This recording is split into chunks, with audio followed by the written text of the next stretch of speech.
Memperingati hari ulang tahun ke-80 kemerdekaan Republik Indonesia, Rumah Tahanan Negara Rutan Kelas 2A Ambon tidak hanya melakukan berbagai lomba tetapi juga peduli terhadap sesama. Melalui kegiatan Bansos, Rutan Ambon menyalurkan sembako kepada masyarakat sekitar.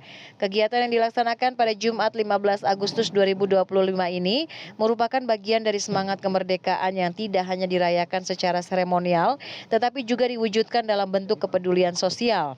Kepala Rutan Ambon, Verdika Chandra menjelaskan kegiatan ini merupakan bentuk nyata kontribusi Rutan Ambon kepada masyarakat. Menurutnya, peringatan Hari Kemerdekaan adalah momentum refleksi juga sebagai ajang untuk berbagi dan mempererat hubungan antara institusi pemasyarakatan dan masyarakat. Kita melaksanakan bakti sosial yang berada di lingkungan rutan, baik itu di samping, depan, maupun di belakang. Kita melaksanakan bakti sosial itu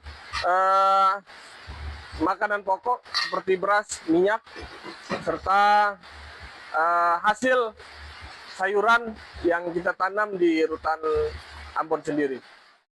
Sejumlah paket sembako ini dibagikan kepada warga yang membutuhkan, khususnya di sekitar lingkungan Rutan Ambon.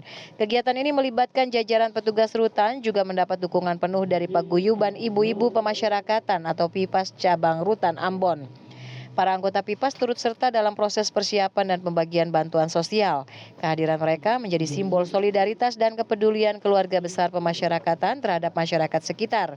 Kegiatan sosial ini turut mendapatkan perhatian dari Kepala Kantor Wilayah Direktorat Jenderal Pemasyarakatan Ditjenpas Maluku, Riki Dwi Biantoro.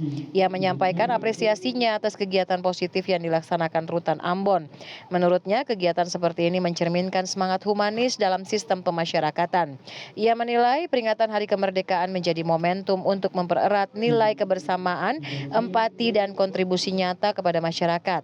Melalui kegiatan ini, Rutan Ambon menunjukkan komitmennya tidak hanya dalam hal pembinaan warga binaan, tetapi juga dalam menjalin hubungan harmonis dengan masyarakat, serta memperkuat citra positif institusi pemasyarakatan. Christine Sipahelut, Kurniawan melaporkan.